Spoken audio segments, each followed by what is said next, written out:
और देखिए मुबशर, पहली चीज़ है ये जो वायलेंस का अंसर जो हमने देखा है, ये हमने एक्चुअली पीटीआई के अंदर बहुत ज़्यादा देखा है और उनके सपोर्टर्स के अंदर भी। और उसकी वजह जो है वो मेजर वजह है कि जो उनकी पॉलिटिकल लीडरशिप है, और ये टॉप से बात शुरू होती है कि वो किस किस्म के बयानात देते थे या किस किस्म का जो एक रुझान जो पाया जाता था, इश्तियाल दिलाते थे। यानी कि आप ये देखिए, कोई आज की बात तो है नहीं है। 2014 का धरना देख लें, पार्लियामेंट हमला केस, पीटीवी हमला केस जो है वो किस जमात की तरफ से किया गया। उसमें एक प्रॉब्लम ये है कि क्योंकि उस वक्त किसी को सजा नहीं हुई, क्योंकि उस वक्त की एस्टैब्लिशमेंट जो है वो पीटीआई के साथ थी, तो इसलिए सजाएं होने ही नहीं दी और उस वक्त की अदलिया भी उनके साथ थी। तो जिस तरह का उनको इस चीज के अंदर रिलीफ या वो चीज मिलती रही, तो इस तरह से किसी को सजा नहीं मिली। अच्छा, उसके बाद आप मजीद आप वाकयात देख लें, 25 मई का देख लें, 9 में है। अच्छा, वोट ऑफ नो कॉन्फिडेंस के बाद आपको याद होगा मुबशर के नूर आलम खान साहब के ऊपर एक हमला सपोर्टर ने किया था एक होटल के अंदर, तो वो भी हमारे सामने है। तो ये कोई इस तरह की चीज नहीं, अनहोनी नहीं है। और फिर इसकी बहुत बड़ी वजह मुबशर ये है कि जब आप जंग बना देते हैं कि हम हक पर हैं और ये सब बातिल है, यानी कि ये बैटल है एक राइट साइड और रॉन्ग साइड की, और बस बीच में कोई चीज नहीं है। हालांकि आपको मालूम है कि देखिए, यहाँ पर हम हमेशा बात करते हैं कि सियासत जो है वो तो बेसिकली हल निकालना चाहिए, रिजॉल्व करने चाहिए, इश्यूज रिजॉल्व करने चाहिए। और सियासत होती है, यानी कि कोई पर्सनल एनिमिटी नहीं होती, यानी जाती दुश्मनी नहीं है। सियासी आपकी जो भी राइवलरी होगी, उसके बावजूद हम देखते हैं लोग एक दूसरे की खुशी गमी में शरीक होते हैं, बात करते हैं। लेकिन यहाँ पर हमने एक ये कल्चर भी देखा है कि यहाँ तक लोगों ने एतराज किया है कि वो हंस कर दूसरी जमात के शख्स से बात क्यों कर रहे हैं, हुकूमती लोगों से पीटीआई वाले हंस कर बात क्यों कर रहे हैं, या उनके साथ बैठे क्यों है। यहाँ तक जब ये अदम बर्दाश्त होगी, ये एक नैरेटिव होगा कि हमने इनसे बात नहीं करनी, और फिर वो जाहिर बात है वायलेंस का आंसर तो आपको नजर आएगा। जैसे मैंने कहा, आप 25 में उठा के देख लें, आप 2014 का धरना देख लें, और उससे पहले मैं आपको बताऊं, आपको शायद याद होगा, शहजाद इकबाल साहब आज हमारे साथ है नहीं इस प्रोग्राम में, उनका एक बहुत पुराना प्रोग्राम है, उसका क्लिप उठा ले, मरहूम नईमुल हक साहब ने उधर भी लड़ाई कर ली थी पीपल्स पार्टी से, और वो उसके अंदर भी एक वो इस तरह का एलिमेंट था। तो ये कोई नई चीज नहीं है। और इसमें मेरे ख्याल में एक तो सियासी लीडरशिप जो पीटीआई की है, और खासतौर पर खान साहब का खुद जिस तरह का बयानिया है वो इस तरह इस नहज पर हमें लेकर गए।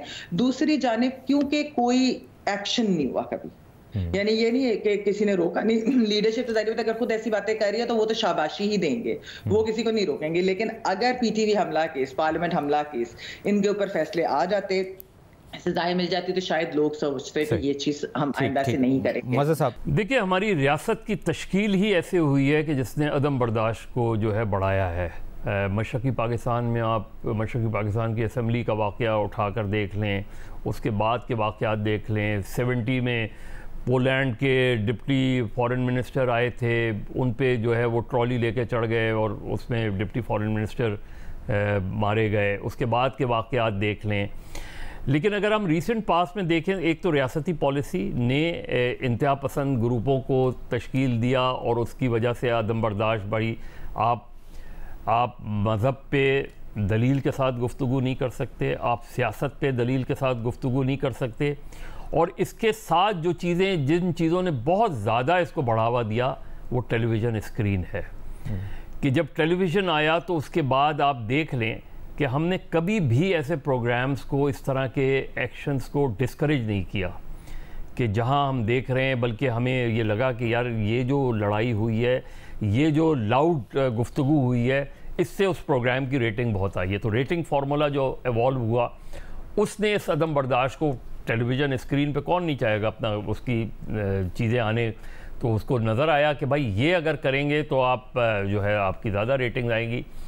तो सोसाइटी हमारा रिलीजियस एक्सट्रीमिज़म, हमारा पॉलिटिकल एक्सट्रीमिज़म, पोलराइजेशन जितनी बढ़ती चली गई, और हम बहैसियत माशरा तमाशबीन बन गए, और हम जो है तमाशा देखते हैं। कोई लड़ाई हो रही होती है तो हम बीच बचाव नहीं कराते, हम वीडियो बनाते हैं।